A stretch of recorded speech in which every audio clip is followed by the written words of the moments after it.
Welcome back. Now, in order to create course access, we can go in two directions. One is we can make a link available to sell the course.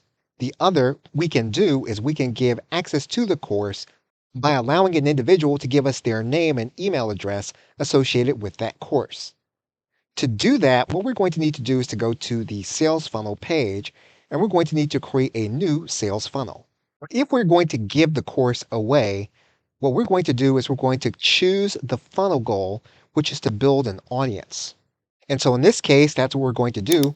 We're going to choose the set of templates to see to build an audience.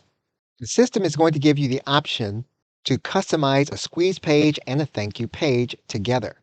And so you're going to need to pick templates for both and customize them. So in this case, we're going to just choose one and we're going to click select. Now what we're then going to do is we're going to give this page a name. We're going to give the URL a specific path. We're then going to click edit page. And what we're going to do is we're going to edit the page according to the parameters that we want to set. We need to choose the action that happens when the individual clicks the button. And so we have control over this. What we can do is we can then say that we're going to send the individual to the next step. Now again, this is not a full-blown tutorial on customizing pages. You need to customize the page according to the method that you want. We're going to click Save Changes. And our page is now saved. We're now going to exit. What we now want to do is we want to set an automation rule.